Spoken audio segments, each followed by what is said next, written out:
সবাইকে আমন্ত্রণ জানাচ্ছি বেঙ্গল আর্টস প্রোগ্রামের আজকে প্রথম ওয়েবিনার। আমাদের আলোচনার আজকে বিষয়বস্তু হচ্ছে ফ্যাশনের সমসাময়িক শিল্পচিন্তা, টেক্সটাইল শিল্পে, লোকশিল্পের মোটিভ এবং পপুলার কালচারের মধ্যে যে মেলবন্ধন সেটি নিয়ে আলোচনা করব। বেঙ্গল আর্টস প্রোগ্রাম আপনারা জানেন যে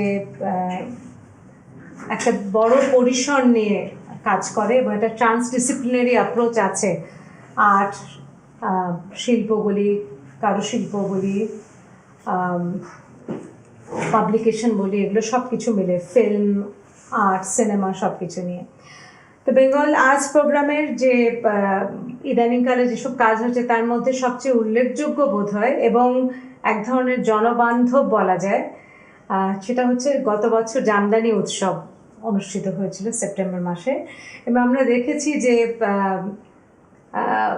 শুধু যা প্রদর্শিত হয়েছিল তার গুণে নয়, এর যে একটা টেকনিক আছে এবং এটার সঙ্গে যে আমাদের ঐতিহ্যের একটা সম্পর্ক আছে, এটি কিন্তু একটা দর্শকদের বিপুলভাবে উৎসাহী এবং কৌতূহলী করে তুলেছিল। এই জায়গা থেকে মনে হয়েছে যে একটা গবেষণা কর্ম হতে পারে যে আমরা গোয়িং ফরওয়ার্ড এই যে বয়নশিল্প, তারপরে ধরুন কারু হস্তশিল্প, সব কিছু, সঙ্গীত, আলোকচিত্র, স্থাপত্য শিল্প, সব কিছু নিয়ে আমরা আসলে কিভাবে এগিয়ে যাব, এবং এটা একটা ধারাবাহিক কথোপকথন হবে।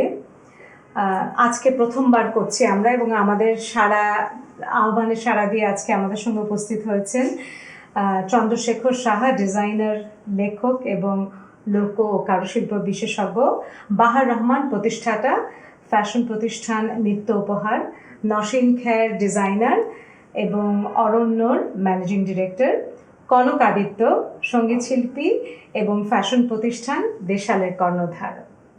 আমাদের যে মূল আলোচনার যে বিষয়বস্তু সেটা একটু সংক্ষেপে আনুষ্ঠানিক যে লেখাটা সেটার থেকে পড়ছি, যে আমাদের সময়ের নানা প্রবণতাকে ধারণ বা বর্জন করে ফ্যাশন জগতে চলছে নিয়ত বিবর্তন ও নিরীক্ষা, এবং আমরা সমসাময়িক শিল্পচিন্তা, পপ আর্ট এবং লোকশিল্পের নানা উপকরণ ও মোটিভ প্রত্যক্ষ বা পরোক্ষভাবে আমরা দেখছি সন্নিবেশিত হয়ে ফ্যাশন শিল্প বিবিধ মনন, শৈলী ও ইতিবৃত্তির একটা দর্পণ হয়ে দাঁড়াচ্ছে, এবং ফ্যাশন চিন্তা একটা কাল ও স্বরূপেরও পরিচায়ক বটে।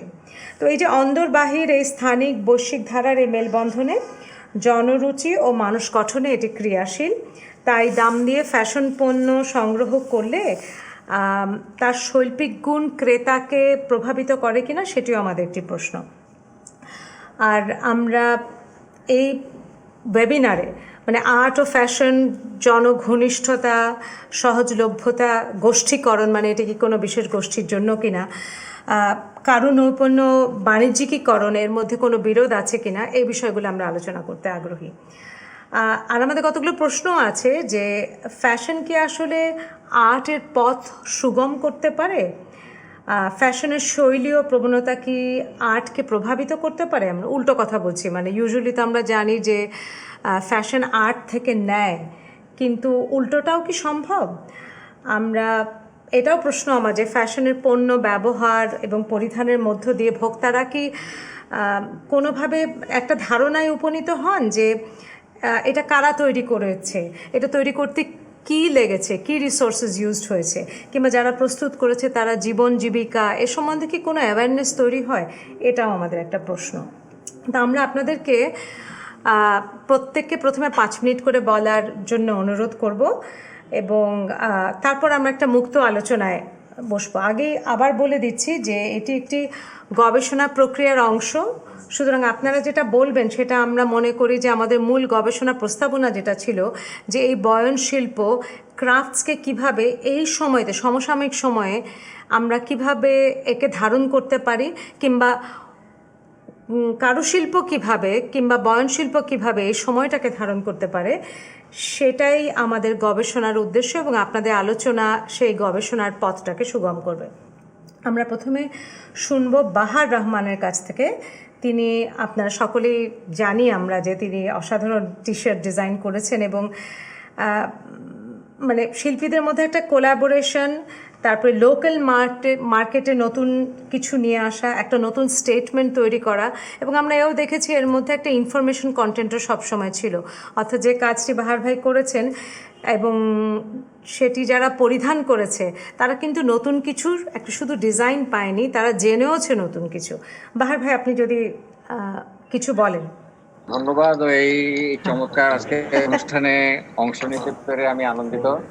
আর সবচেয়ে বড় কথা, রুবা আপা, শেফরদা, সেই আমাদের পুরোনা কনক, আমাদের দীর্ঘ পরিচয়। আসলে কোত্থেকে কিভাবে কি হয়, কিভাবে কি শুরু হয় বলা মুশকিল। তো আসলে আমরা চারপাশে যা দেখি তার থেকে কম বেশি শিখি, অনুকরণ করি, অনুপ্রাণিত হই।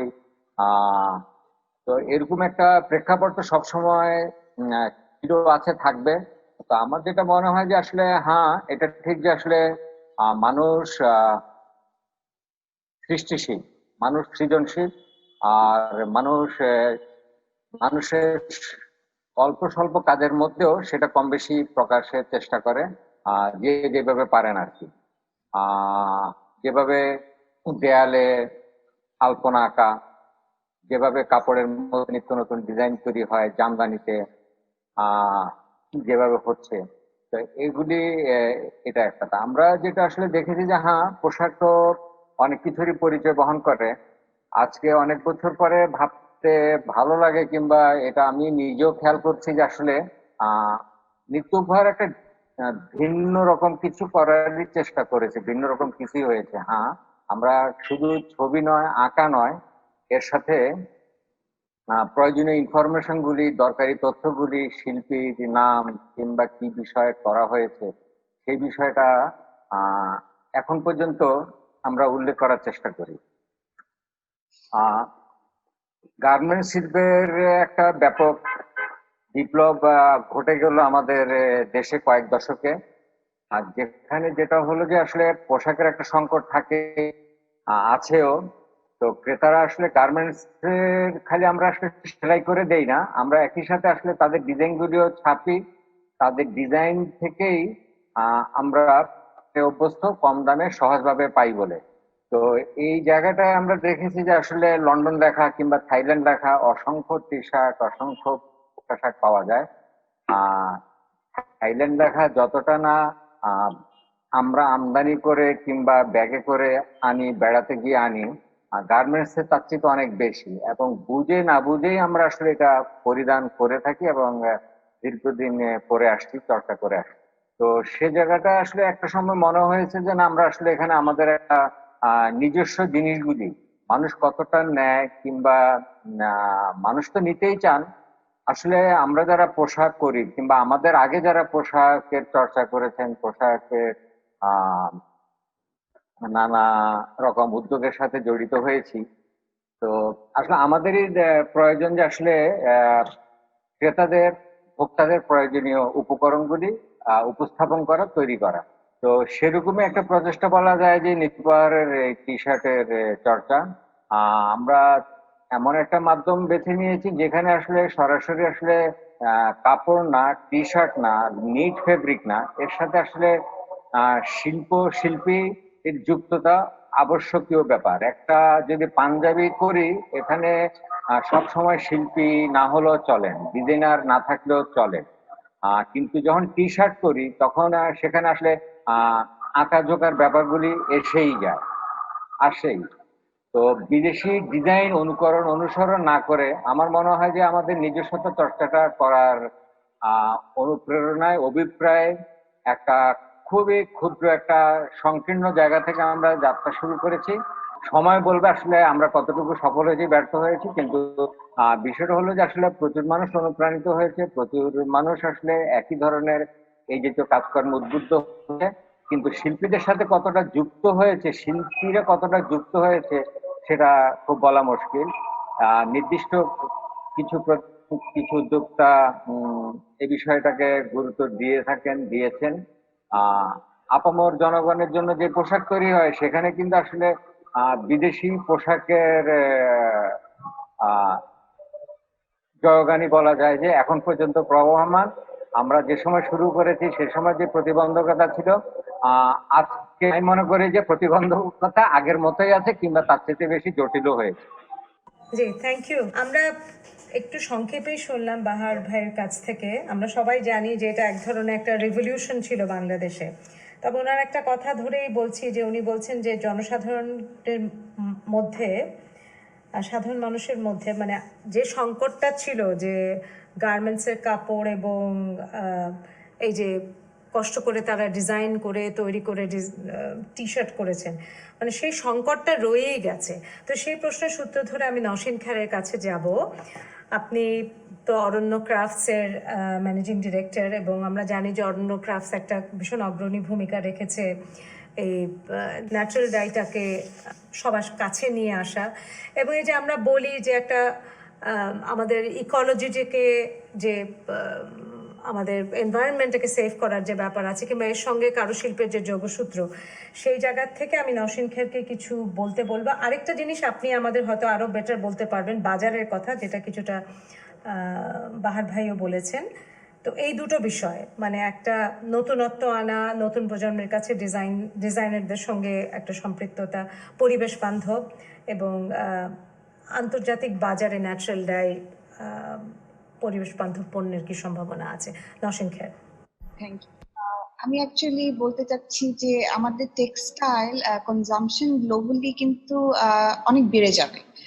এক্সপেক্ট করছে যে 2050-তে 200% বাড়বে, যেখানে আমাদের গ্লোবাল পপুলেশন 8.5 বিলিয়নে 2025-এ আসার কথা। সো দিস অ্যাকচুয়ালি যেটা হবে যে এশিয়াতে যে আমরা এখন যে সাপ্লায়ার হয়ে আছি, we are one of the biggest suppliers world wide, Asia থেকেই যাচ্ছে, সাউথ এশিয়া থেকে যাচ্ছে, কিন্তু পরবর্তীতে দেখা যাবে যে Asia has become the biggest consumer of textile. হ্যাঁ, তো এই দিক থেকে যদি আমরা কথা বলি, সাস্টেইনেবিলিটি নিয়ে যদি চিন্তা করি, কি বলে, আমরা যেমন খুব heavily dependent on raw materials, পানি, এনার্জি, সিনথেটিক মেটেরিয়ালস, এভাবে যদি আমরা কনজিউম করতে থাকি আমাদের ফ্যাশন ইন্ডাস্ট্রির জন্য, তখন একটা সংকট তৈরি হবে, একটা ক্লাইমেট, একটা চেঞ্জ যেটা নিয়ে আসছে, একটা বিরাট একটা ইম্প্যাক্ট হবে ফ্যাশনের থ্রুতে। এবং এসডিজি গোলও কিন্তু আমরা মিট করতে পারবো না if we don't work towards changing the practices. তো এখন এখানে ম্যানুফ্যাকচার বলেন, ব্র্যান্ড বলেন, বুটিক্স বলেন, ফ্যাশন ডিজাইনার বলেন, ইভেন কনজিউমার বলেন, আমাদের একটা মাইন্ড চেঞ্জ আনতে হবে। মাইন্ড চেঞ্জের মধ্যে হয়তো আমরা এখন খুব কুইকলি কাপড় কিনছি, অনেক কাপড় কিনছি, ফেলে দিচ্ছি 2-3 বার ইউজ করার পরে। এইসব আমাদের কনজিউমারদের এই বিহেভিয়ার চেঞ্জ করতে হবে। আমাদের আরো এফিশিয়েন্টলি রিসোর্স ম্যানেজমেন্টটা করতে হবে। যেমন আমাদের কি বলে, প্রোডাক্ট যদি আমরা লোকালি সোর্স করতে পারি, তাহলে আমরা কার্বন এমিশন কমাতে পারবো। আমরা যদি ধরেন টক্সিসিটি নিয়ে কাজ করি, আমরা ন্যাচারাল ডাই যেহেতু কাজ করছি, আমরা যদি কেমিক্যাল ইউজ গুলি কমাতে পারি, হ্যাঁ, নন টক্সিক ইউজ করি, হ্যাঁ, আমরা যদি এফিসিয়েন্সি বাড়াতে চাই, এনার্জি দিয়ে টেক্সটাইল এফিসিয়েন্সি, রিসোর্স এফিসিয়েন্সি যদি আমরা করতে চাই, টেকনোলজি ইউজ করা যায়। সো এখন এই সময়ে ওয়ার্ল্ডে অনেক জায়গায় এরকম tech base solution and innovation হচ্ছে, যেখানে fashion is playing a big role to reduce all this consumptions. হ্যাঁ, তো এখন আমাদের দেশের ক্ষেত্রে বড় একটা হ্যান্ডিক্রাফট সেক্টর আছে। আমরা শাড়ি বানাই, টাঙ্গাইলে তাঁত বানাই, কিন্তু ন্যাচারাল ডাই নিয়ে যদি আমি কথা বলি বা কেমিক্যাল ডাই নিয়ে যদি কথা বলি, আমাদের প্রচুর কেমিক্যাল ডাইয়ের প্র্যাকটিসটাই হচ্ছে। আমাদের garments sector plus handicraft sector মিলে যে কেমিক্যাল প্রডিউস করছে, সব নদীতে যাচ্ছে। আমাদের এর ফলে 4-5টা নদী কিন্তু অলরেডি ইকোলজিক্যালি ডেড।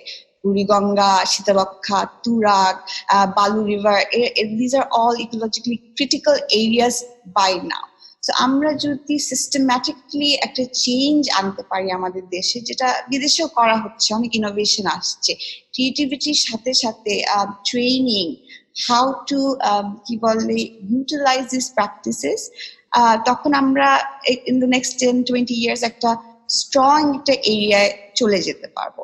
আর্টিসানাল ক্রাফট, আমরা যেহেতু অন্য 30 বছর ধরে কাজ করছি, আর্টিস্টদের সাথে কাজ করছি, ন্যাচারাল ডাই নিয়ে কাজ করছি, পুরো হ্যান্ডমেড কাজ করছি। আমরা দেখছি যে এই 30 বছরে বাংলাদেশে এখন আরো মানুষ মানে অ্যাওয়্যার হচ্ছে, they are liking our products. ইন্টারন্যাশনালিও আমি বলবো যে 8টা দেশে এখন এক্সপোর্ট করছি। We are getting more and more inquiries how they can collaborate with us. Natural ডায়ের একটা দেখছি যে people are showing interest. So in that regard আমাদের অনেক চেঞ্জ আসছে আমি মনে করছি। That's wonderful. নসীম খানের কাছ থেকে শুনলাম, আপনি কি একটু মানে ইন্টারন্যাশনাল মার্কেট নিয়ে আরেকটু বলবেন? মানে সবাই তো একটু ইন্টারেস্টেড জানতে যে আমরা যে কাজটা করছি বাংলাদেশে, what future, মানে what is the way forward in getting the international market to be interested in what is being produced here? Just a few words on that.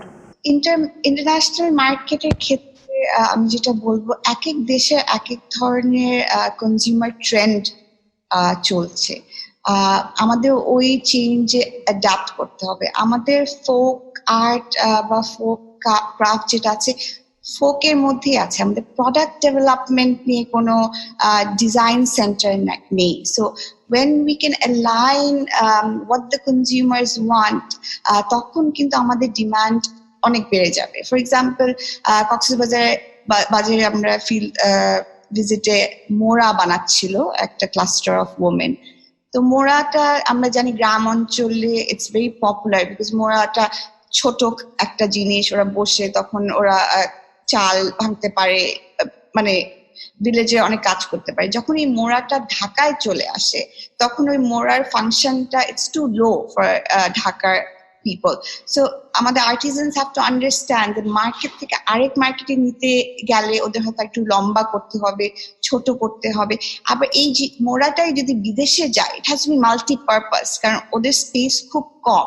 So এটার মধ্যে একটা স্টোরেজ স্পেস করা যায়, it could be turned into a bar stool. So এভাবে যদি আমরা প্রত্যেকটা আর্টিসানাল ক্রাফটকে নিয়ে প্রোডাক্ট ডেভেলপমেন্ট এন্ড ডিজাইনে মার্কেট স্পেসিফিক ডিজাইন নিয়ে যদি ট্রেনিং দিতে পারি, করতে পারি, আমাদের অপরচুনিটিস ইমেন্স।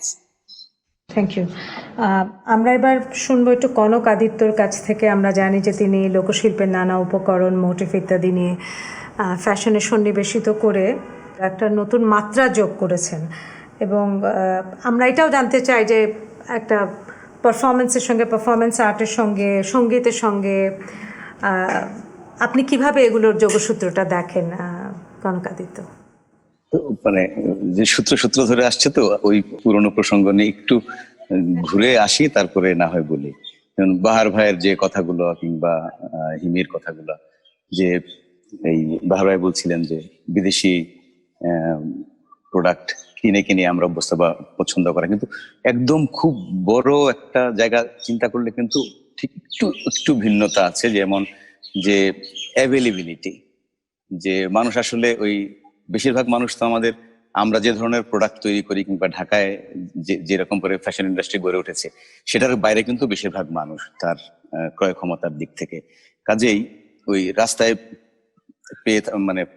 রাস্তায় বিক্রি করা যে প্রোডাক্ট কিংবা যেগুলো অন্যান্য যে বড় গার্মেন্টস এর যে লেফট ওভার জিনিসগুলো, যেগুলো বিদেশে যেতে পারে না, সেগুলো এখানে রয়ে যায়, সেগুলোর তো বেচাকিনির একটা বেশি একটা প্রচলন আমাদের এখানে রয়ে গেছে।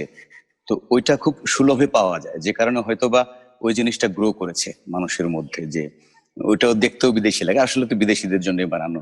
কাজে ওইখানে একটা ফাঁক রয়ে গেছে আমাদের, যে কিভাবে ঘটনাটা ঘটলো।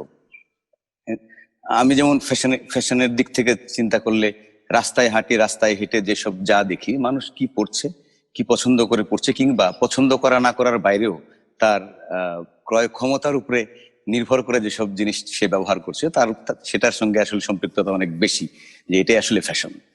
আমি আসলে কি করছি এটার চেয়ে ওটা বিষয় অনেক বেশি ইম্পর্টেন্ট। কাজে ওই ধারণা থেকে নিয়েই কিন্তু আমাদের এটা সেটা করতে হয়। আর আমি যেভাবে কাজ করেছিলাম সেটা হচ্ছে,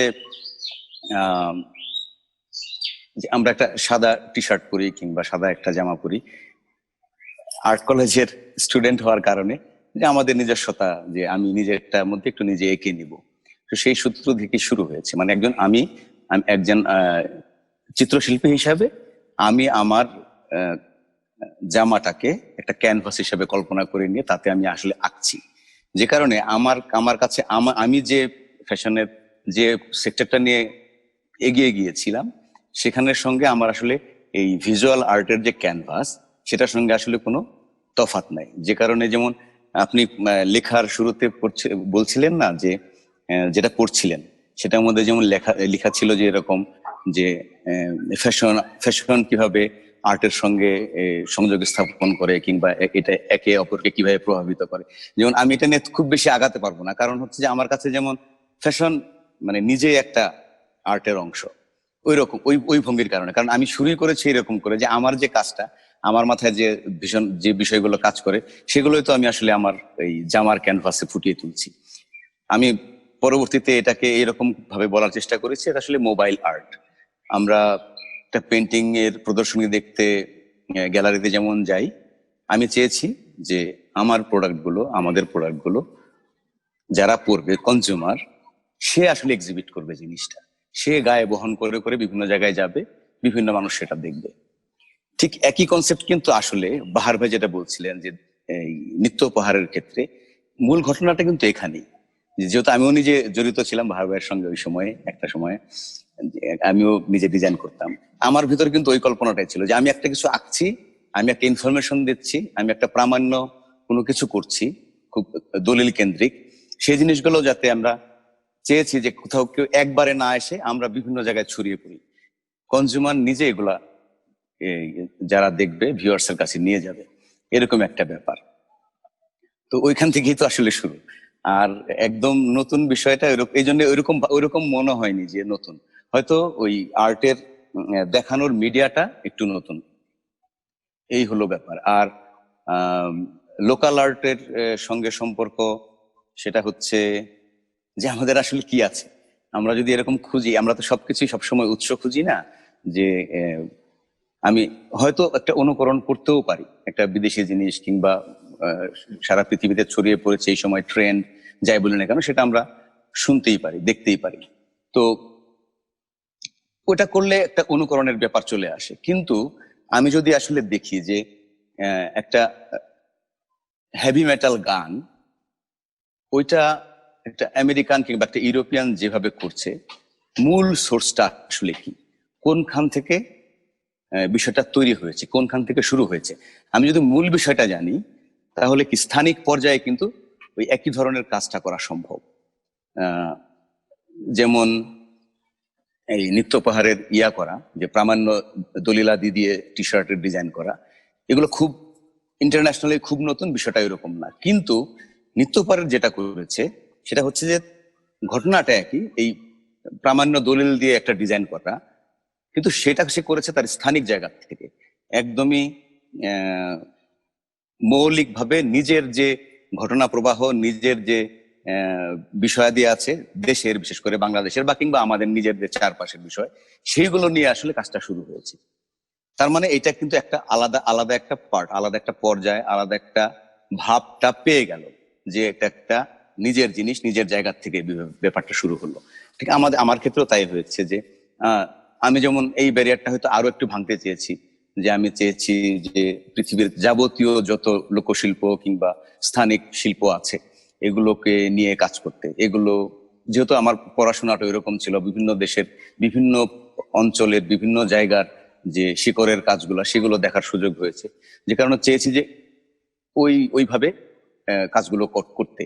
যে সেখান থেকে কাজ করতে গিয়ে দেখলাম যে আসলে আমি মূল জায়গাটা জানি, কিভাবে জিনিসটা শুরু হলো, কিভাবে তৈরি হলো, তাহলে আমি হয়তো আমার মতন করে আরো একটু অন্য রকমের কাজ করতে পারবো, আমার বিষয়টাকে আমি আরো প্রকাশ করতে পারবো ভালোভাবে। যেমন আমার এখানে শাড়ির ডিজাইন ধরেন, যদি এরকম হয় যে আমি চিন্তা করেছি, ও আচ্ছা, আমি দূরে তাকালাম, একটা অবারিত একটা প্রান্তর, একটা ক্ষেত, সেখানে সামনের অংশে দেখলাম যে ধানগুলা মাত্র কাটা হলো, কিংবা তারপরের মাঠটা মাত্রই কর্ষণ করা হয়েছে, হাল চাষ করা হয়েছে, ওটার একটা টেক্সচার, দূরে একটা দিগন্ত রেখা, তার উপরে নীল আকাশ, তার মধ্যে সাদা মেঘ, এরকম এই জিনিসটাকে যদি আমি কনভার্ট করি আসলে আমার এখানে আমার শাড়িতে যদি আমি কনভার্ট করি, তাহলে সে কিভাবে ওই অ্যাপ্রোচটা আসলে কেমন হয়। তো ওগুলো নিয়ে কাজ করতে গিয়ে যে মূল যে জায়গাটা, যে মূল উৎসটা কি, সেই উৎসটাকে কেন্দ্র করে যদি আমি কাজ করি, তাহলে অবশ্যই একদম যেহেতু শুরু থেকে হচ্ছে, সেটা একদমই নতুন কিছু হওয়ার কথা। নতুন কিছু না হলেও অন্তত আমার মতন করেই হওয়ার কথা, কারণ আমি এটা একদম শুরু থেকে কাজটা করছি এরকম ভাবে। তো এইভাবেই তো শুরু হওয়া এবং এভাবে কাজ করে যাওয়া। এটার সঙ্গে যেমন আমরা সবাই, বেশিরভাগ যারা কাজ করি তারা সবাই ওই আর্ট ইনস্টিটিউটে পড়া লোকজন, কাজে আমাদের মধ্যে সবার মধ্যে ওই জিনিসটা গ্রো করেছে যে আমরা কিভাবে শুরু করলাম, ওইভাবে কাজ হয়। কখনো নর্থ আমেরিকান ফোক আর্ট নিয়ে কাজ করছি, কখনো ইন্ডিয়ান সাবকন্টিনেন্টের ওয়ার্লি নিয়ে কাজ করছি, কিংবা সাঁওতাল আর্ট নিয়ে কাজ করছি, কিংবা অ্যাজটেকদের আর্ট সোর্স ধরে নিয়ে কাজ করছি। হয়তো আমি সেটা করছি না, কিন্তু ওর তো একটা নিজস্ব একটা স্টাইল আছে, সেই স্টাইলটাকে আমি ডেভেলপ করে আমি আমার মতন করে কাজ করছি, ঘটনার প্রবাহ অনুযায়ী ওইভাবে কাজ করছি। কাজেই এইরকম। তারপরে আপনার কথার মধ্যে ওইটাও আসলো যে আমরা কি ধার করে করছি কিনা। শিল্প তো আসলে ধার করায়, সেটা আমার জীবন থেকে, কিংবা শিল্পীর নিজস্ব জীবন থেকে, কিংবা তার পারিপার্শ্বিক পরিবেশের বিষয়াদি থেকে ধার করে নিয়ে তার কাজটা হয়। তার মানে ধার করে নিয়ে হলেও কিন্তু যে আমি করছি, আমার ওই বিষয়টা ওটার মধ্যে থাকে, যেহেতু আমি আমার মতন করে ওই একই বিষয়কে উপস্থাপন করছি। কাজে এটা একদমই ভাইস ভার্সা একটা ব্যাপার, এখান থেকে সেখানে, সেখান থেকে এখানে, ওখান থেকে এখানে, মানে আমার চারিদিকে যা আছে পরিবেশের সর্বৈভাবে আমি আসলে ওইটাকেই প্রকাশ করার চেষ্টা করি। যেহেতু আমার কাছে এই ফ্যাশনটা আর্টেরই একটা অংশ, আর্ট ইটসেলফ একটা আর্ট, কাজেই এটা ঠিক একইভাবে আমার কাছে মনে হয় কাজ করে। আর এই তো। থ্যাংক ইউ, অনেক ধন্যবাদ কনক। আপনার কথার প্রসঙ্গ ধরেই আমরা চন্দ্রশেখর সাহার কাছে যাব। আপনি বলেছেন যে শেকড় থেকে নিলে কিংবা শেকড়ের কাছে গেলে, আমি একটা যুক্ত করতে চাই যে আমরা প্রায় দেখি যে একটা মোটিভ আমরা তুলে নিয়ে আসি এক জায়গা থেকে এবং সেটাকে প্রতিস্থাপন করি, শাড়িতে হতে পারে কিংবা আমরা যে জামা পরছি সেখানে। আমরা একটু গভীরে যেতে চাই। আপনাদের কি মনে হয় না যে শুধু মোটিভ, একটা লাইফলেস জিনিসকে আমি তুলে আনলাম, কিন্তু মোটিভের চেয়ে যদি প্রক্রিয়া, পদ্ধতি, একটা ক্রিয়েটিভ টেকনিক, সেটাকে যদি সন্নিবেশিত করা যায় নতুন কাজের মধ্যে, তাহলে কি মনে হয় না যে সেটা আরেকটু অর্থবহ হবে? শেখরদার কাছে মৌলিক আরেকটা প্রশ্ন আছে যে তাঁতিদের জীবন এবং অধিকার নিয়ে, যেটা আমরা জামদানি প্রদর্শনী নিয়ে আলোচনাটা শুরু করেছিলাম শেখরদা। সেখানে আমরা বলতে চাই যে মানে এই যে প্রস্তুতকারীদের জীবন ও জীবিকার সঙ্গে ব্যবহারকারীদের সংযোগ, এই সম্বন্ধে আপনি যদি আমাদের কিছু বলতেন শেখরদা। ধন্যবাদ লুবাপা। আমি বাহার, তারপর নওশন খায়ের আর কনকের কথা শুনলাম, আপনার কথা শুনেছি। আপনি যেই বিষয়টা বলেছেন যে এই যে তাঁতিরা, তাদের জীবন এবং তাদের বংশ পরম্পরায় যে ধারণা এবং সেটাকে গ্রহণ করে নিয়ে চলা, তার সাথে তার অর্থনৈতিক বাস্তবতার কারণে সেই তার নলেজটা জীবিকা এবং পেশায় ট্রান্সফার করেছে। এখন ভোক্তা কারা, এবং সেই ভোক্তার ওর মধ্যে ব্রিজিং, সেই ব্রিজিংটা কারা করছে? সেখানে এই শ্রেণী, যারা এন্টারপ্রেনিউর বলি আর বিপণন প্রতিষ্ঠানই বলি বা বিপণন উদ্যোক্তাই বলি, এরা কিন্তু সবাই মার্কেটিং এর কাজটা করছে। একটা সময় ছিল তাঁতি নিজেই কাপড়ের পরিকল্পনা করতো, সে নিজেই সমস্ত বুনতো, নিজেই ফেডি করতো এবং হাটে হাটে বিক্রি করতো। এখন সময় বদলেছে, মানুষের জীবনযাত্রা বলেছে, অনেক কিছু বদলেছে। জামদানির উৎসবটা, যেটা বেঙ্গলের সহায়তায় পরিষদ এর একটা ড্রিম প্রজেক্ট, যেটা বেঙ্গল পরিপূর্ণ সহায়তা দিয়েছে বলেই 200 বছরের জামদানির ইতিহাস জলজল করে উজ্জ্বলতার সাথে, আলোর সাথে মানুষের সামনে আসা দিয়েছে। এখন সেই সামনে আসতে পারাটা কি কারণ, বা আসতে পেরেই বা কি হলো? যেটা হলো, যেখানে বিপণনের একটা ব্যবস্থাপনা সাথে চাহিদা এবং উৎপাদনকারীর অর্থনৈতিক স্বাচ্ছন্দ্য এবং অচলতা এবং সাস্টেনেবিলিটি শব্দটা সবসময় সবকিছুর জন্য প্রয়োজন হয় চলমানতায়, সেখানে এই কাজ করেছে নেপথ্যে থেকে। প্রচুর মানুষ এক্সিবিশনে এসছে, প্রচুর মন্তব্য লিখেছে, সবাই সারপ্রাইজ হয়েছে, জামদানিকে নতুন ভাবে আবিষ্কার করতে শিখেছে। শেখা থেকে যেটা হয়েছে যে তাঁতিরা 3.5 লক্ষ টাকা দিয়ে মজুরির একটা জাম তৈরি করবে। আমরা এই স্কিমটা যখন ব্যাঙ্গলের সাথে এলাম তার একদিন আগে, ইভেন 6 মাস আগে কল্পনা করতে পারেনি এটা সম্ভব। এটা গেল একটা। দ্বিতীয় হয়েছে যখন প্রদর্শনীতে এই মূল্য এবং প্রদর্শিত হাই স্কিল জিনিসগুলি প্রদর্শিত হচ্ছিল, তখন মানুষের মধ্যে ওই ধরনের একটা ধারণা কখনোই দেখা যায়নি।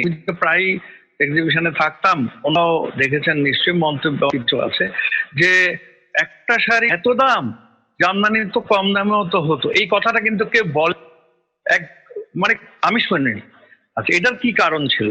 কারণ ছিল ওই পুরো এক্সিবিশনটা মানুষকে রিয়েলাইজ করেছে যে মান, উৎমান, আরো উচ্চমান, আরো উচ্চমান, সেখানে দাম প্রস্তাবিত, এখানে দাম দিয়ে এটাকে বিচার করা হবে না। তৃতীয়ত, যেই মানে জামদানির তাঁতিদের সাথে ভোক্তাদের যে সংযোগ, প্রচুর জামদানি তাঁতি 30 জনের মতো আমাদের সাথে কাজ করেছিল প্রজেক্টে, আরো বেশি হয়তো। তারা প্রত্যেকেই নিজেরা এই কোভিডের আগে অনেকগুলো অর্ডার নিজেরা ছিল, এবং আমরা জানতাম যে উদ্যোক্তাগুলি এদের সহায়তা দিয়েছে, এবং কুমুদিনী, অরণ্য ক্রাফট, টাঙ্গাইল কুটির, এরা এদের দেওয়া ডিজাইন, এদের সবকিছু ইনভেস্ট করার সত্ত্বেও তাঁতিরা যে ব্যক্তিগতভাবে আবার নিজস্ব ব্যবসা, এটা আমরা জানতাম। কিন্তু আমরা এটাতে কোনো দুঃখ হয়নি, বরঞ্চ উৎসাহিত হয়েছে এই কারণেই তারা পুরনো জিনিসটাকে আত্মবিশ্বাসের সাথে আর ফিরিয়ে এনে সেটা নিয়ে অর্থনৈতিক স্বাচ্ছন্দ্যের মধ্যে যাওয়ার একটা সুযোগ হয়েছে। সুতরাং তাঁতির সাথে ভোক্তার সংযোগে বেঙ্গল এবং ক্রাফট কাউন্সিল মিলে কাজটা করেছে যে এরকম এক্সিবিশন গুলি যদি হতে থাকতো, সে আদিটিভ অথবা নেচারাল ডাই এটাই হোক না কেন, তখন বৎসরের পুরোটার সময়ে এরকম 2 এক্সিবিশন যদি থাকতো, তাহলে মানুষের মধ্যে অ্যাওয়ারনেসের যে বিষয়টা, সেটা কিন্তু একটা মানে একটা আরো পরিধি বৃষ্টি হওয়ার সুযোগ হয়ে যায়। আর আমার মানে আমি 81 সাল কাজ করছি। আর ঠিকই বলেছে যে আমরা সবাই তো আর্ট কলেজের ব্যাকগ্রাউন্ডে এসে পরে এখানে এই জগতে আসি, তখন আমাদের মনের মধ্যে এক ধরনের ধারণা, এক ধরনের স্বপ্ন নতুন আবিষ্কারের, আর ভোক্তাদের কাছে এক ধরনের বিষয়। এখানে ভোক্তা কখনো প্রেসক্রিপশন দিয়ে উৎপাদক বা উদ্যোক্তা বা বুটিকের কাছে জিনিস কেনে না। তার নিজস্ব চিন্তা ভাবনা দিয়ে তার ব্র্যান্ড এবার কি করবে, তারপর কি করবে, মানে এটা আগ্রহ, এটা যেন কাস্টমারের মনে সময় থাকে, সেটার জন্য সে চেষ্টা করে গেছে। সেই চেষ্টাটা তার নিজস্ব স্টুডিও এবং যিনি এটার প্রধান এবং তাদের একটা সম্মিলিত টিম ওয়ার্কেই এই কাজটা সবসময় করেছে। এখানে যতগুলি প্রতিষ্ঠান আজকে যতটুক নামই হোক, যথেষ্ট নামের সাথে প্রতিষ্ঠিত, অন্য থেকে শুরু করে বাহারের তোপার থেকে শুরু করে কনকের দেশাল থেকে শুরু করে সবাই কিন্তু নিজস্বতাকে ব্র্যান্ড ভ্যালু দিয়েই এবং তার উত্তর মধ্য দিয়ে কিন্তু এক্সিস্টিং এখনো করে যাচ্ছে। মূল সমস্যা এখানে যেটা হয়েছে বা হতে যাচ্ছে সেটা হচ্ছে, ধরে নি ন্যাচারাল ডায়ের বিষয়টা, সেই বিষয়টা সারা পৃথিবী জুড়েই ছিল, তারপর এটাকে ইন্ডাস্ট্রিয়ালাইজ করানোর সাথে সাথে এটার অবলুপ্তি ঘটল, এখন আবার রিভাইভ করা হচ্ছে। এরকম কিছু ক্ষেত্রে জামদানির ক্ষেত্রে যেটা হয়েছিল, আরো সস্তা 1,500 টাকা যেন জামদানি পাওয়ার চেষ্টা চলুক, সেই চেষ্টা করতে গিয়ে সোনার সাথে মিশাতে সোনাকে পরিণত করা হয়েছে। পিতলের গয়না তো আর সোনার দামে বিক্রি হবে না, তখন বাধ্য হয়ে আবার সোনা দেখতে হয়েছে। এবং প্রতিটা প্রতিষ্ঠান তার নিজস্বতায় ধরে রাখার জন্য ভোক্তাদের পৃষ্ঠপোষকতা, এটা একটা বিকল্প বিষয়। এটা তো এমন না যে একটা প্রতিষ্ঠানকে কেউ 100 কোটি করে টাকা দিয়েছে অথবা 50 কোটি করে টাকা, তুমি এটা দিয়ে যা খুশি করো, বিষয়টা না। প্রত্যেকটা প্রতিষ্ঠান কিন্তু তার খুবই কষ্ট করে হার্ড আর্ন ফিনান্সিয়াল সাপোর্টটাকে পুঁজি করে কিন্তু তার চিন্তার চেতনা, তার ব্র্যান্ড ভ্যালু, তার সংস্কৃতি, তার শিল্পের অনুরাগ সবকিছুকে ধরে রেখে কিন্তু এইভাবে। আর তাঁতিদেরকে তাঁতিদেরকে নিয়ে যথেষ্ট কাজ করেছে। আমাদের এখানে মূল সমস্যা যেটা হচ্ছে এখন, সেটা হচ্ছে যে তাঁতিরা সহজতার দিকে আরো সহজ কিছু কাজ দেন, তাহলে আরো সহজ কিছু কাজ, তাহলে আরো সহজ সহজ করতে গিয়ে তখন এটার বেলাইনের যে ভ্যালু সেটা হারাচ্ছে, তার ইল হারাচ্ছে এবং সে কিছু ভুলে যাচ্ছে। পরেও আপনি যেটা বলছে, জামদানি এক্সিবিশন কিন্তু বাংলাদেশের জন্য একটা শিক্ষণীয়, উদাহরণযোগ্য, প্রশংসনীয় উদ্যোগ। যে এই ধরনের উদ্যোগ মানে অসম্ভবকে সম্ভব সামনাসামনি করে দিতে পারে। এই উদ্যোগটা মনের মধ্যে স্বপ্ন, দেশকে নিয়ে, ঐতিহ্যকে ঠিক করে সন্ধান নিয়ে তারা কর্নার্ড হচ্ছে। এই বিষয়টা আমাদের কিন্তু খুবই গুরুত্বের সাথে বিবেচনা করতে হবে। যাই হোক লোবাব্বা, thank you so much Shekhar দা। আপনার কথার সূত্র ধরে কি একটু সংরক্ষণের কথা বলবো, যে আপনারা সকলে পার্টিসিপেট করতে পারেন, যে তাহলে এই যে হস্তশিল্প, কারুশিল্প কিংবা আমাদের ট্রেডিশনাল ক্রাফটসের কথা বলি, তাহলে আসলে সংরক্ষণ হবে কি করে? উচ্চমান উচ্চ মূল্য, নিম্নমূল্য মানে কি নিম্নমান হয়ে যেতে হবে, মাস মার্কেটে যাওয়াটা কি নিম্নমানের হতে হবে, তাহলে সংরক্ষণ হবে কি করে? একটা হচ্ছে নলেজের সংরক্ষণ, আর এটা তো আমরা বলছি যে আমাদের শেকড়েরই একটা অংশ, তাহলে সংরক্ষণের জায়গাটা কোথায়? কিভাবে আমরা এটা আর্কাইভ করব, কনজার্ভ করব কী করে? এটা আপনারা সবাই পার্টিসিপেট করতে পারেন। আমি একটু বলি। হ্যাঁ শিওর, হ্যাঁ নাসিন খান। একটা এগেন সবকিছু মাল্টি স্টেক হোল্ডার একটা ইনিশিয়েটিভ হতে হবে। আমাদের যারা ক্রাফট বেস কাজ করে তাদের যদি certain basic needs can be mate with the government intervention, মানে some sort of allocation for them, এটা তো will go a long way. আরেকটা জিনিস হতে পারে, ওরা ট্রেডিশনালি হয়তো 6 ইয়ার্ড শাড়ি বানাতো অনেক আগে থেকে, টাইম লাগতো, আগে কিছু করার ছিল না, এটাই ওদের কাজ ছিল। যেহেতু এখন টেকনোলজি চলে এসেছে, মোবাইল ফোন চলে এসেছে, কি বলে এডুকেশন চলে আসছে, জেনারেশনরা ওরা খুব ডিস্ট্রাক্টেড, ওরা এক জায়গায় বসে থাকতে চায় না। সো যখন চায় না, 5 বছর 10 বছর 15 বছর হয়তো চাবে, তারপরে আস্তে আস্তে কিন্তু হারিয়ে যাবে সব, অনেক ক্রাফটস এভাবে হারিয়ে যাচ্ছে। সো তখন আমাদের একটা কম্প্রোমাইজে আসতে হবে, যে 6 ইয়ার্ডস এর প্র্যাকটিসটা 2 ইয়ার্ডসে নিয়ে আসতে হবে। 2 ইয়ার্ডসে আমরা কি করতে পারি?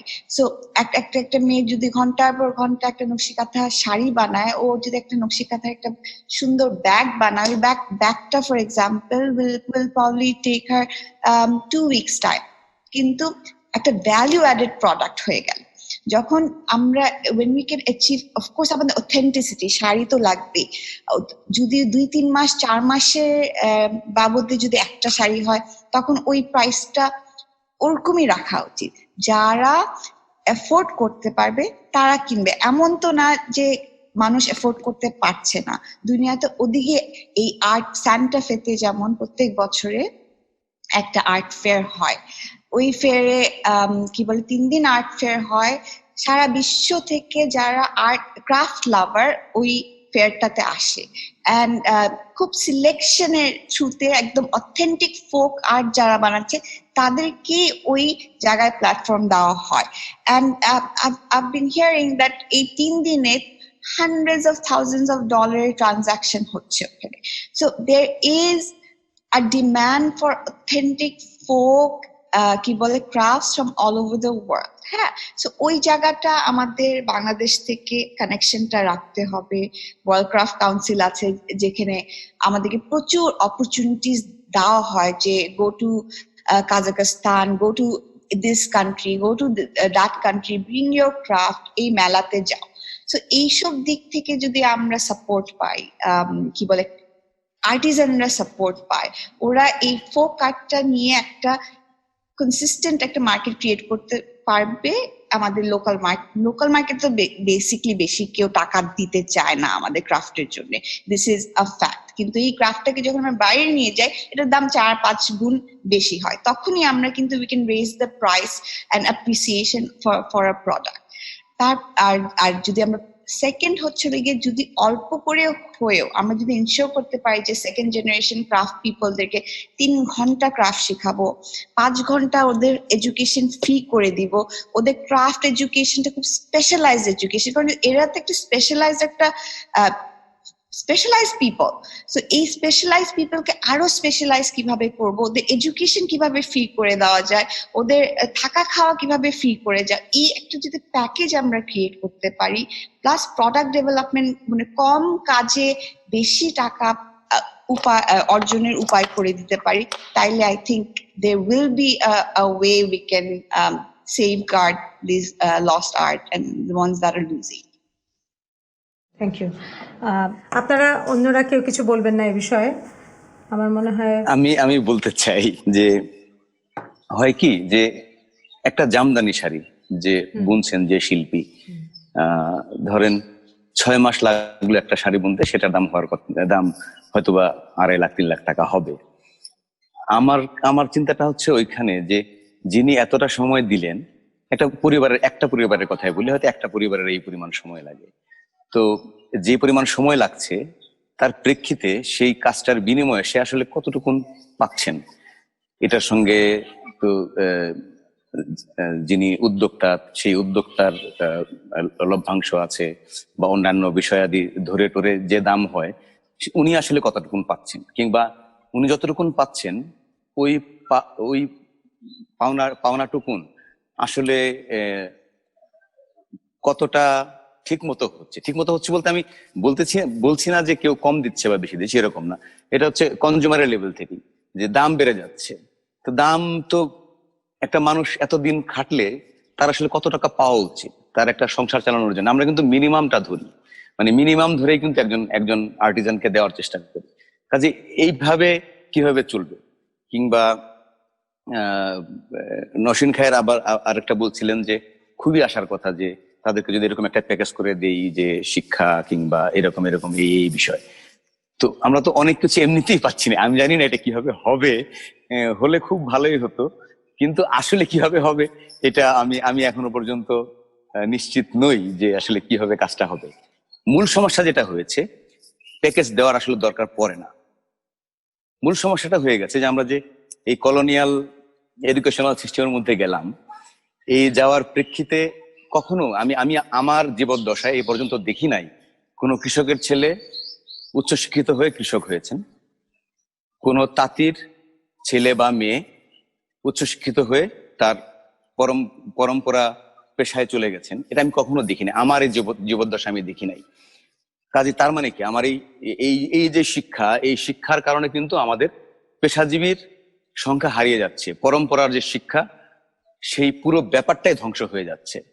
এখন এই এক্সক্লুসিভলি 3-4 ঘন্টা করে আমি ট্রেড তাকে শিখাবো, ক্রাফটিং শিখাবো, এবং সেটা উনি করবেন, আমি আসলে এই জায়গাটায় অতটা হতে পারছি না, নিশ্চিন্ত হতে পারছি না।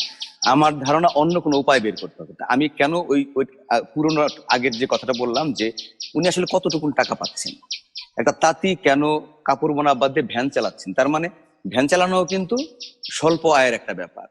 তার মানে একটা তাঁত বুনে যে টাকা পায় তার চাইতে একটা ভ্যান চালায় একটু বেশি টাকা পাওয়া যায়। তার মানে হচ্ছে আমাকে এমন একটা জায়গা নিশ্চিত করতে হবে যে আসলে একটা তাঁত বুনে সে 8 ঘন্টা 10 ঘন্টা কাজ করে সে আসলে যে কোনো অন্যান্য যে কাজ আছে যেটার সাথে ক্রিয়েটিভিটির সম্পর্ক নাই, তার চাইতে তাকে বেশি টাকা পেতে হবে। তবেই শুধুমাত্র তার সন্তানাদি সেই পেশাটাকে গর্বের জায়গা ধরে নিয়ে সেই পেশাটা কন্টিনিউ করতে পারে, লেখাপড়া শিখেও।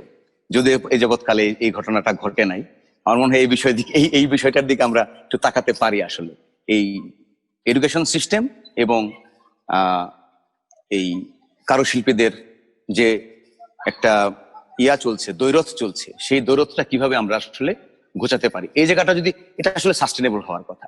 আমি প্যাকেজ দিয়ে আর যাই দিই না কেন, এটা সাস্টেনেবল হওয়ার কথা না। গুড় একটা জায়গার থেকে, নিবিড় জায়গার থেকে যদি এটা করা না যায়, যেটা সে একা একাই চলবে, সেরকম একটা জায়গায় আমাদের মনে হয় যাওয়াটা খুব জরুরি হয়ে পড়েছে এই মুহূর্তে। কারণ পৃথিবীর সব জায়গাতেই অলমোস্ট তাঁতের ক্ষেত্রে মিউজিয়াম হয়ে গেছে, এক বাংলাদেশ এবং এই ভারতীয় উপমহাদেশ ছাড়া আর পৃথিবীর সব জায়গায় প্রায় একটা মিউজিয়ামে পরিণত হয়ে গেছে।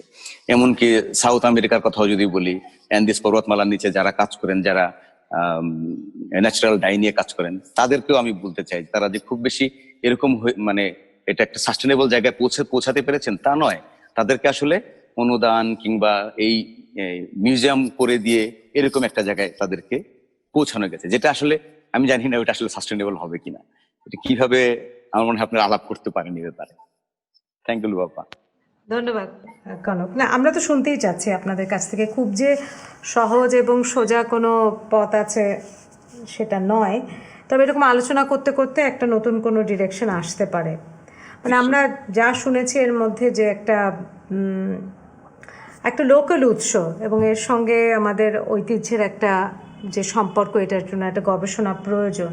তো এ প্রসঙ্গে আমার একটা কথা মনে হচ্ছে যে আসলে সংরক্ষণ হবে কি করে। এই আমরা দেখছি যে একটা কি বলবো, দুদিকেই একটা টান আছে। একদিকে হচ্ছে যে আমরা সাস্টেনেবল করতে গেলে কি আর্টিজানদের পাশে দাঁড়াবো, মানে ওদেরকে কোনো সহায়তা দেব, আর্থিক সহায়তা দেব, তাহলে কি ওরা কাজে মনোনিবেশ করবে, নাকি ওদের যেটা উপযুক্ত আর্নিং যেটা সেটা নিশ্চিত করলে চলবে তাদের, এটা একটা বিষয়।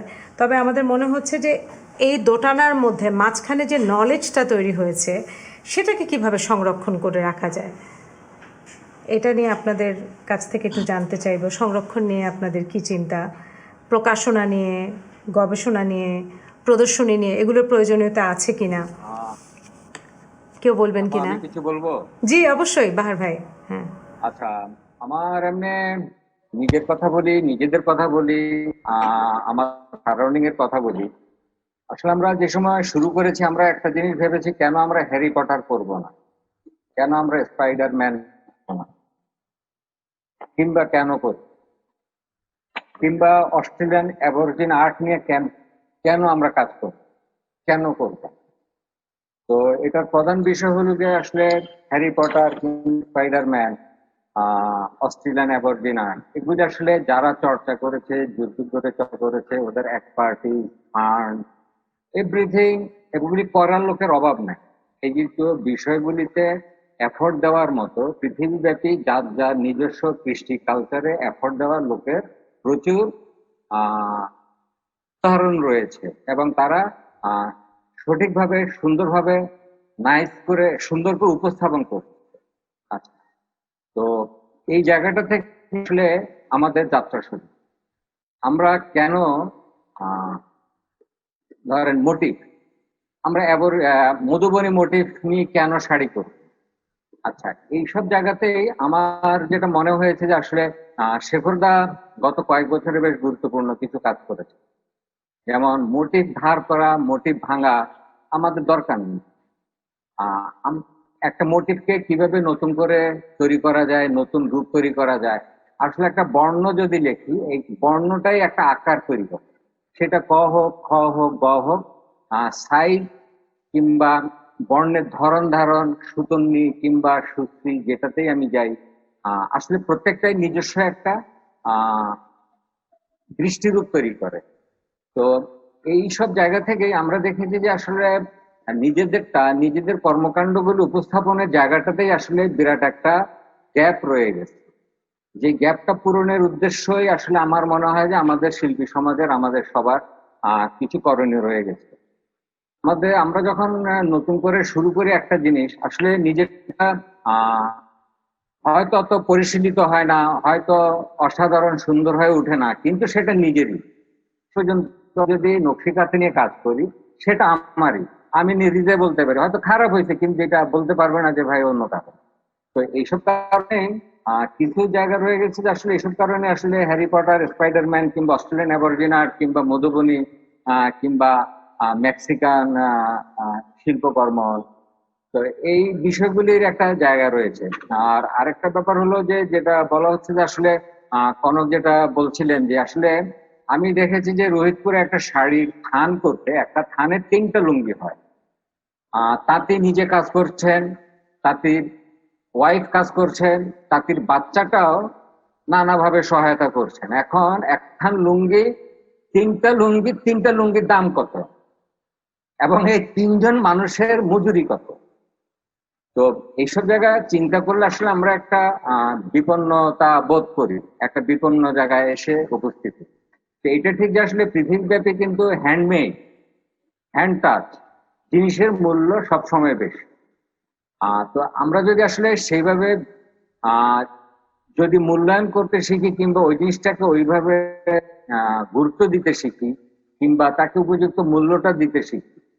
একটা মানুষের 3 দিনের মজুরি 1500 টাকা, তাইলে সুতা কোথায়, তার ডাইং কোথায়, তার ওয়াইফের এই সহযোগিতাটা কোথায়? বাচ্চাটা স্কুলে যাচ্ছে না, সে এসে সহযোগিতা করছে, লুঙ্গি হচ্ছে 3টা, সাকুল্য। তা আসলে এখানে হলো গিয়ে আসলে ব্রিটিশ আমলের শুরুর থেকে যখন তাঁত আসলো এই দেশে, আমাদের তাঁত শিল্প কিন্তু বিপন্ন একটা জায়গায় চলে গিয়েছিল, খুব ভয়াবহ একটা জায়গায় চলে গিয়েছিল, কিন্তু শেষ পর্যন্ত তাঁত কিন্তু এখনো টিকে আছে। কিন্তু আমরা তাঁতটাকে এখনো ঠিক ওইভাবে, একটা তাঁতিকে ঠিক ওই তাঁতি কিন্তু অনেক কিছু চায় না, সরকার সম্মান এবং উপযুক্ত অনারিয়া। আর বিষয়টা হলো যে আমরা যদি তাঁতের জিনিসটা, এখন পাওয়ারলুমে লুঙ্গি হচ্ছে, পাওয়ারলুমে শাড়ি হচ্ছে, সবই হচ্ছে। তারপরে আসছে ধরেন ভারতীয় শাড়ি, পাকিস্তানি, এটা অনেক অনেক কথা হচ্ছে এই নিয়ে, হলে প্রতি বছরই 2-4 বার কথা হয়। তো এগুলি আমার মনে হয় যে যেটা হলো যে আসলে ওই হ্যান্ড টাচ জিনিসগুলিকে আলাদা একটা মূল্য প্রয়োজন, এবং এটা আসলে এফোর্টটা অন্যরকম। একটা নকশি কাঁথা আমাদের মাখালারা যত টাইম নিয়ে বানায়, সেটা কিন্তু আসলে টাকা দিয়ে মূল্যায়ন করা যাবে না। এইটা তার জন্মগত এবং বংশ পরম্পরায় উনি এই জিনিসগুলি রপ্ত করেছেন। অ্যাবরজিন আর্ট, যেমন আমি নতুন করে একটা যদি অ্যাবরজিন আর্ট নিয়ে একটা টি শার্ট করি কিংবা কিছু একটা করি, আসলে এটা আমি আমার রক্ত মজ্জায় কিন্তু এটা নেই। ইনফ্যাক্ট আসলে আমি ব্যবসায়িক প্রয়োজনে কিংবা নতুন একটা রূপ তৈরি করার প্রয়োজনে এটা আমরা করি। কিন্তু বেসিক্যালি আসলে সেখানে প্রাণটা কিন্তু পাওয়ার কথা না শেষ পর্যন্ত। আমি যেটা ভালোবেসে নিজে ফিল করে যেটা করি, সে কথাটা কিন্তু, যে কথাটা বলি সে কথাটা কিন্তু বুঝেই যায় যে এটা আন্তরিক। আর আমরা যখন হলো গিয়ে যে আনুষ্ঠানিক ভাবে কিংবা আরোপিত হয়ে করি, তখন কিন্তু বেসিক্যালি বিষয়টা আসলে পারপাস সার্ভ করে, কিন্তু ঠিক আসলে সেই প্রাণটা পায় না। তো আমার ধারণা এই যে বিষয়গুলি রয়েছে, এটা একটা ডিবেট রয়ে গেছে যে কেন আমরা অ্যাবরজিনাট করি না।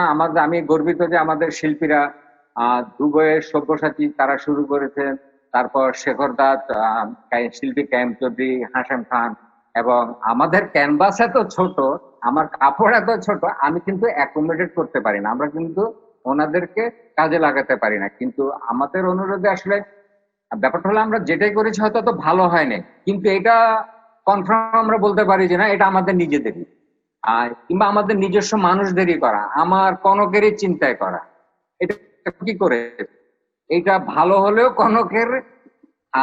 এটা আরেকটা ব্যাপার হলো গিয়ে যে আমরা যেটা চেষ্টা করেছি যে আসলে একটা জিনিসকে 4টা-5টা মাত্রায় যুক্ত করা।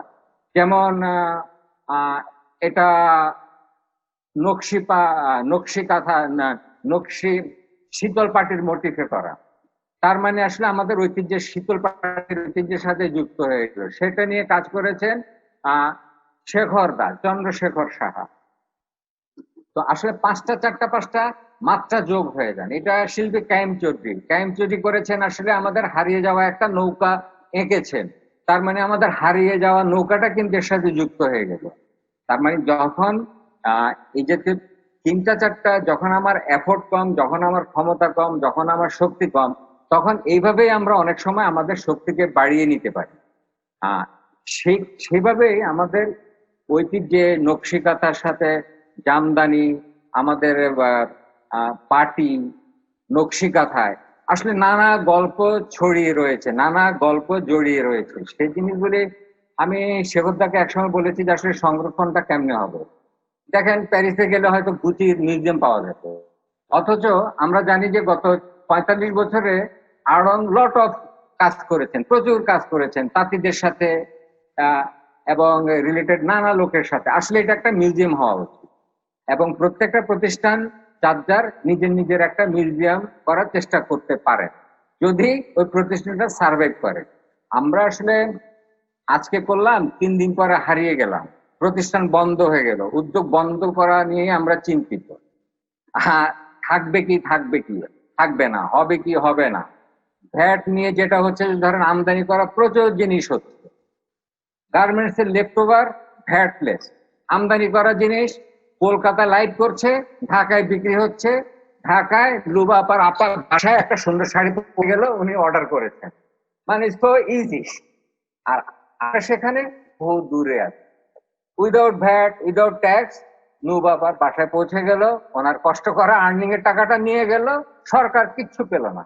অথচ আমরা যেটাই করতে যাই সেখানে কিন্তু আসলে সামাজিক রাষ্ট্রীয় ভাবে আসলে খুব একটা উন্মুক্ত না রাস্তাটা। এই জিনিসগুলি একটু প্রত্যক্ষতাপূর্ণ। আমার মনে হয় এই সব বিষয়গুলি আগামী দিনে নানাভাবেই কোনো না কোনো ভাবে সমাধান হবে। আর আমাদের তাঁত থেকে শুরু করে ক্রাফটের সাথে যুক্ত মানুষদের আমরা মনে হয় যে অন্যভাবে ভাবতে শিখা, অন্যভাবে আরো উচ্চভাবে সম্মান করতে শেখাটা আসলে সামাজিকভাবে জরুরি। সে কারণে আসলে একটা জামদানির দাম 3 লাখ টাকা হয়ে গেছে, কিন্তু এটা ঠিক যে আসলে 1400 টাকা জামদানিটাও তো পাওয়া যাচ্ছে, 3000 টাকা জামদানিটাও যে পাওয়া যাচ্ছে না তা তো না। হ্যাঁ, মানে যেটা আসলে বেশি সময় লাগবে সেটা হয়তো বেশি দাম হতে পারে, নানা কারণে বেশি দাম হতে পারে। আমাদের শিল্পপতিরা আমরা দেখেছি যে ভারতের কোন একজন শিল্পপতি হয়তো একজন তাঁতিকে দিয়ে একটা শাড়ি তৈরি করলেন, যে শাড়িটা উনি 2 বছর ধরে বানালেন।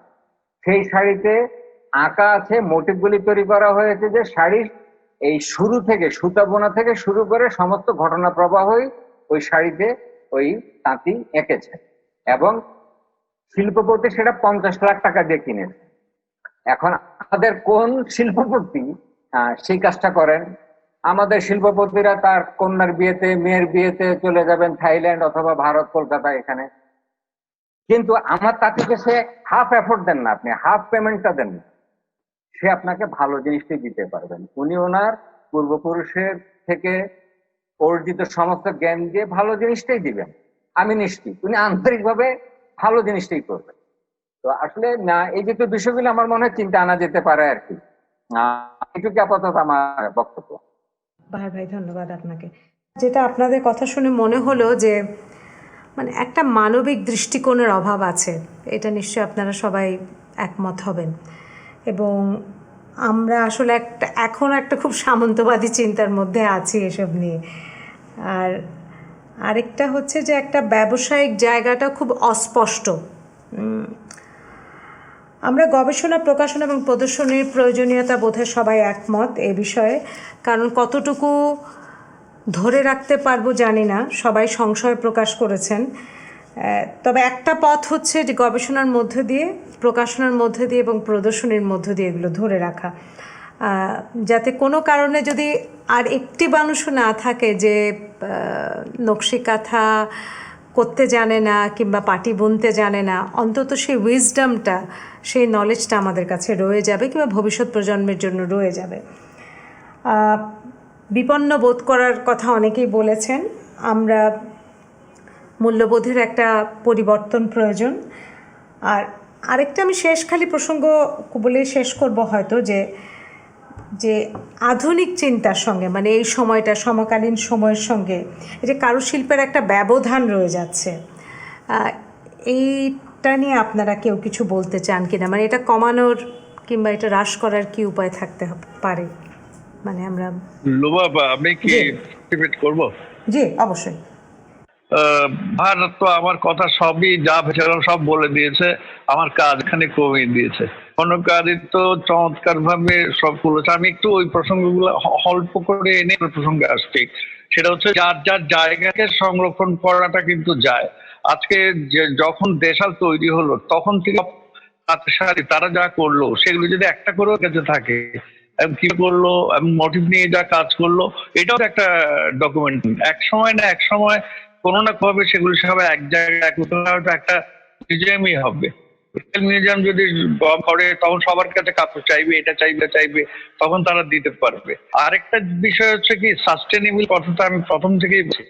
অল্টারনেটিভ মানে উপার্জনের যে ব্যবস্থাপনা আগে ছিল না, এখন হয়ে গেছে। সেখান থেকে মানে বাহার যেটা উল্লেখ করেছে যে সারা পৃথিবীতে, আমি এটা একমত। আমি ফার ইস্টের সমস্ত জায়গায় গভর্নমেন্ট প্যাট্রোনাইজেশন, পর্যটনের সাথে সরকারের সাথে মিলে সমস্ত গ্রাম, তাঁতি গ্রাম এবং যারা আদিবাসী এবং যারা ন্যাচারাল জায়গায় কাজ করে, ন্যাচারাল ফাইবার নিয়ে কাজ করে, এদেরকে টিকিয়ে রাখার জন্য সব ব্যবস্থাপনা করে এবং টুরিস্টদেরকে সব জায়গায় নিয়ে যায় এবং সেইখান থেকে প্রতিদিন প্রচুর হাজার হাজার টাকার কেনা হয় এবং সেই সাস্টেনেবল কিন্তু কতগুলো ওয়ে আউট ওরা করেছে ফার ইস্টের সব জায়গাতে। থাইল্যান্ড তো এটা বলার অপেক্ষা না, কুইন নিজেই একটা পুরো প্রদেশকে এই বিষয়ে কনভার্ট করেছে। এখন আমাদের দেশে এখনো পর্যন্ত প্যাট্রন হচ্ছে ব্যক্তি পর্যায়ের ভোক্তা, সেইও প্যাট্রন। আজকে যদি যে প্রতিষ্ঠানগুলো আমরা কথা বলছি বা যে প্রতিষ্ঠান থেকে রিপ্রেজেন্টেশন এসে সেই প্রতিষ্ঠানগুলির পরিধিকে আমরা ধরি 30টা প্রতিষ্ঠান এই ধরনের আছে যারা সিরিয়াস কাজ করছে। এই 30 প্রতিষ্ঠান সারা বছর শুধু সাস্টেনেবল থাকতে পারে উপভোক্তা যদি নিয়মিতভাবে তাদের কাছ থেকে জিনিস কিনে। একটা প্রতিষ্ঠান কিন্তু 90টা প্রতিষ্ঠানের পরিধি মানে আয়নিতে বেশি দেরি সময় লাগবে না। 18 কোটি মানুষের দেশ, 5 লক্ষ লোক যদি নিয়মিতভাবে এইসব শিল্পকে প্রোনাইজ করে নিয়মিতভাবে, শুধুমাত্র লক্ষ লোক, সেটাই দেওয়ার মতো ক্ষমতা আমাদের নাই এই মুহূর্তে। এখন পুরো বিষয়টা অবশ্যই একটা অবয়ব নিতে হবে। কনজিউমার সচেতনতা যত বাড়ানো যাবে ততই কিন্তু আমরা নিজেরাও নিরাপদে থাকবে, উদ্যোগ নিরাপদে থাকবে এবং তাঁতিরাও নিরাপদে থাকবে, রাষ্ট্র বেঁচে যাবে। আর আপনি যেটা বললেন যে আধুনিক যে সময়ে যে আধুনিক বলা হচ্ছে, সেই জায়গাতে জীবনযাপনের সাথে তাদের আগ্রহ, শেখরের সন্ধান হোক বা লোকশিল্পের প্রতি তাদের অনুরাগ এবং তারা শিল্প এবং কারুশিল্প এগুলির প্রতি তাদের যে মনোভাব, সচেতনতা, সেটা কি কমছে না অন্যদিকে পাশ্চাত্য ঘেঁষা মন তৈরি হচ্ছে? এটা আমি এভাবে দেখি না লুবাপা। কারণ হচ্ছে কি, একদম জিন্স পরে সবসময়, টি শার্ট পরে, এছাড়াও কিছুই না। আমি একজন টিনেজার কথা বলছি, নর্থ সাউথে পড়ে, কিন্তু সে দেশাল থেকে একটা শাড়ি পরে ঠিকই খোপার মধ্যে ফুল দিয়ে হাতে রূপার গয়না পরে একটা অনুষ্ঠান আছে। তো সুতরাং প্রজন্ম যে বিষয়ের প্রতি অনুরাগী হচ্ছে না বা তারা অন্যদিকে চলে যাচ্ছে, তখন আগামী 50 বছর পর বয়স্করা তো আর থাকবে না, তাইলে অরণ্য থেকে তারা জিনিসপত্র কিনবে। এই বিষয়টা কিভাবে হবে না, হচ্ছে না। নতুনরাই কিন্তু প্যাট্রন করছে, ওরা বিষয়গুলি পছন্দ করছে, কিন্তু আমাদের হচ্ছে যতটুক চাহিদা দরকার এক প্রতিষ্ঠান টিকে থাকতে গেলে, এত টাকার বিক্রি হবে, তাকে সাস্টেনেবল হতে গেলে সেই জায়গাটা নিশ্চয়তাটা খুবই জরুরিভাবে প্রয়োজন হয়ে পড়েছে। সহায়তা অনেক কিছু প্রয়োজন আছে, সেই রাষ্ট্রীয়ভাবে ব্যাংক বা কে কিভাবে দেবে যা। আর একটা বিষয় যে বললেন যে আমরা সবাই একমত, প্রদর্শনী, আর্কাইভিং, পাবলিকেশন এই কাজ কিন্তু করছে। কনকরা একটা উপর বই করেছে, যথেষ্ট সমাদৃত হয়েছে। আবার একটা পাবলিকেশন আছে। আর নওশিনকে আমি একটা ইনফরমেশন জানাতে চাই, সেটা হচ্ছে যে একটা মানুষ 6 মাস ধরে একটা কাজ করবে, তো তার চাইতে 6 যদি একটা কিছু সে করতে পারে, তাড়াতাড়ি টাকাটা পেয়ে। আরং কিন্তু 1 সাল থেকেই এই ছোটখাটো গুলা অনেক করে ফেলেছে এবং ছোট ওড়না তৈরি করা, স্কার্ফ তৈরি করা, তাতে এগুলি কিন্তু অনেক কিছু হচ্ছে। মূল বিষয় যেটা কনজিউমার অ্যাওয়ারনেস, তার মধ্যে যতটুকু হলে প্রতিষ্ঠানগুলি টিকে যাবে, সেইটুকুই যদি নিশ্চয়তা আসতো, তাহলে আগামী দিনগুলো আমার মনে হয় না কঠিন হবে। সে কথা আমিও একমত আপনার সাথে যে আরং করে ফেলছে প্রোডাক্ট ডিজাইনিং, কিন্তু এখন তো সবাই কন্টেম্পোরারি। আমাদের ইন্টারনেট আসার পরে একটা গ্লোবালাইজ ওয়ার্ল্ড হয়ে গেছে। আমাদের কি বলে ইয়াং জেনারেশন নিডস, কিন্তু আপনি যেটা বললেন ওয়েস্টার্ন কাপড় পরছে, গেঞ্জি পরছে, নিডস কিন্তু চেঞ্জ হচ্ছে, মানুষের এক্সপোজার চেঞ্জ হয়েছে। আমাদের ক্রাফট, ফিউশন ক্রাফট হয় না। আপনি দেশের বাইরে গেলে দেখবেন যে মানে বেতের সাথে সিরামিকের সাথে একটা ফিউজ করছে। সব আমি যখন প্রোডাক্ট ডেভেলপমেন্ট বলছি, কম করে কাজ করে বলছি, I mean more superior thing, not like মানে একটা ওনাকে ছোট করে ফেললেই কাজ কমে গেল। সো একটু ডিফারেন্ট, ভিন্নভাবে চিন্তা করা, যেন আমাদের আগামীতে যে জেনারেশন আছে বা ইয়াঙ্গার জেনারেশন আছে ওদের বাসার জন্য যা লাগবে। আমি এখন ফ্যাশন থেকে বের হয়ে আমি হাউস হোল্ডের কথা বলছি, ইভেন ফ্যাশনেও যদি ওরা আমাদের প্রজন্ম যদি টি শার্টই পরে, তাহলে বাহার ভাইয়ের মতো টি শার্টই বানানো হোক উইথ নকশি, কি বলে প্রিন্ট বা শীতল পাটি প্রিন্ট। সো ওই মানে এগিয়ে যাওয়াটা, ওদিক থেকে আমরা বলছি সংরক্ষণের জায়গাটা হবে তখনই যখন আমরা মানে টাইমের সাথে চলতে পারবো আর কি। অসীন, আমি কথাটা বুঝতে পারছি। মূল বিষয়টা হচ্ছে কি, আমরা কাকে বল, প্রত্যেকটা প্রতিষ্ঠান, একজন হোক, 5 জন হোক, 50 জন হোক, ডিজাইনার দিয়ে ডিজাইন স্টুডিও আছে, তো তারাই তো কাজটা করছে। প্রোডাক্ট ডেভেলপমেন্টের কাজ তো ক্রাফটম্যান করতে পারবে না, সে ওই খরচ করতে পারে না, তার সেই ক্ষমতা নেই। এটার জন্য পৃষ্ঠপোষকরা যারা বিপণনের সাথে জড়িত উদ্যোক্তারা, তাদেরই করতে হবে। তাদের স্টুডিও থেকে পুরো বিষয়টাকে কিন্তু সলিউশনটা আনতে হবে। ট্রেডিশনাল ক্রাফটস বা ট্রেডিশনাল আইডিয়া গুলিকে কন্টেম্পোরারি ফ্লেভার এনে প্রত্যেকের গ্রহণযোগ্যতার কাছে যেন নিয়ে যাওয়া যায়, যে এটাকে কিভাবে কি করা যায়। এটা কিন্তু স্টুডিওর কাজ। ডেভেলপমেন্ট কিন্তু কারুশিল্পী শুধু সহায়তা করতে পারে, তাকে স্টুডিও যা বলবে, প্রতিষ্ঠান যা বলবে, সে সেভাবেই করে, এখনো তাই করছে এরকম। থ্যাংক ইউ আমি আপনাদের একটু সবার বলি কথা। লোহাপা। হ্যাঁ শিওর, বলেন। হ্যাঁ একটু সেটা হচ্ছে যে দেখেন, আমাদের আলোচনার মূল বিষয়ের একটা বড় একটা পার্ট ছিল হচ্ছে যে এই মডার্ন আর্ট এবং এই ফ্যাশনের সংযোগ। দেখেন আমরা আমরা এত এত সমস্যায় জর্জরিত যে আমরা ওই বিষয়গুলোর দিকে মনোযোগী দিতে পারলাম না, যে কি সংরক্ষণ কিংবা এই সাস্টেনেবিলিটি, এই সব কিছু নিয়ে আলাপ করতে করতে আমরা ওই জায়গা আর্টের ওই জায়গাটা মিস করে গেলাম শেষ পর্যায়ে এসে। যে আসলে এই সংরক্ষণ তো হবেই, হয়েও যায় কোনো না কোনো ভাবে।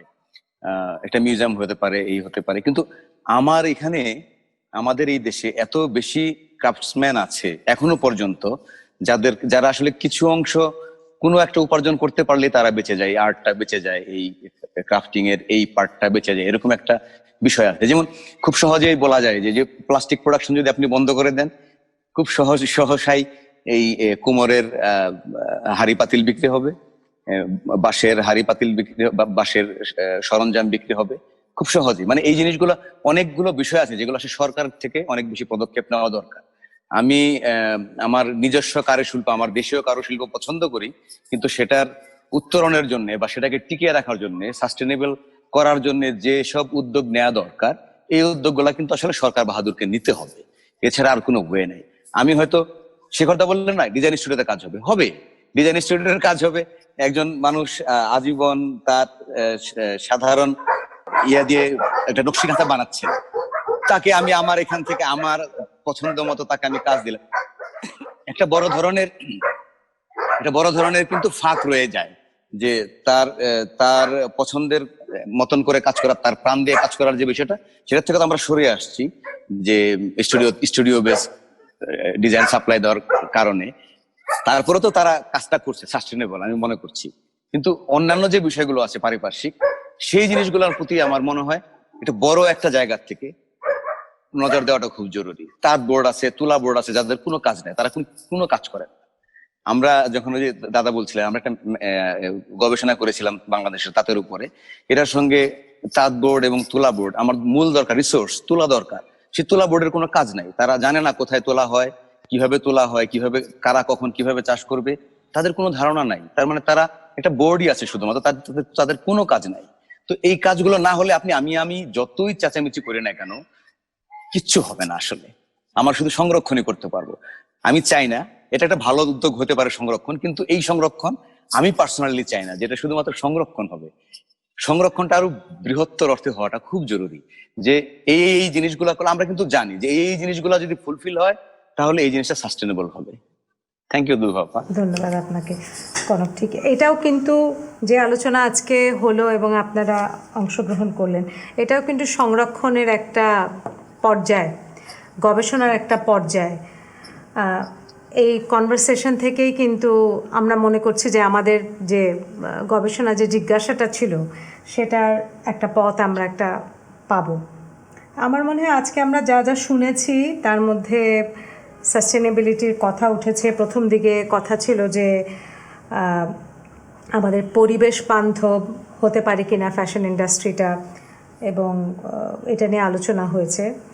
আমরা উপযুক্ত সম্মানের কথা বলেছি, একটা মানবিক দৃষ্টিকোণের কথা বলেছি, এবং আমরা একটা রুটেডনেসের কথা বলেছি, অর্থাৎ উৎসের কাছে যাবার কথা বলেছি, শেকড়ের কাছে যাওয়ার কথা আপনারা অনেকে বলেছেন।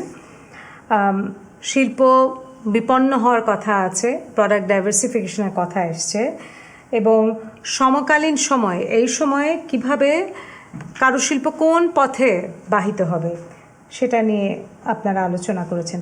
তো সব আলোচনা আমাদের মধ্যে আরও প্রশ্ন জাগিয়ে তুলবে। তাই তো আমার মনে হয় আজকের আলোচনা আমরা এখানে ইতি টানতে পারি। আগেই বলেছি যে বেঙ্গল আর্টস প্রোগ্রাম এরকম বহু আলোচনা করবে এবং জানতে চাইবে যে কারুশিল্প, আমাদের লোকশিল্প, আমাদের ঐতিহ্য, এগুলো আসলে ভবিষ্যতে কোন পথে ধাবিত হবে, কিভাবে এগুলো টিকে থাকবে, কিংবা কোন চেহারা নিয়ে টিকে থাকবে, এগুলো আমাদের জিজ্ঞাসা। এবং আরও জিজ্ঞাসা হবে, আলোচনা হবে, নিশ্চয়ই আবার সুযোগ হবে আমাদের আপনাদের কথা শোনার। সে কারণে আপনাদের সকলকে ধন্যবাদ জানাচ্ছি। আপনারা আপনাদের মূল্যবান সময় আমাদের দিয়েছেন। শেখরদা, বাহার ভাই, নওশীন খের এবং কনক আদিত্য, আপনাদের সকলকে বেঙ্গল আর্টস প্রোগ্রামিংয়ের পক্ষ থেকে আন্তরিক ধন্যবাদ।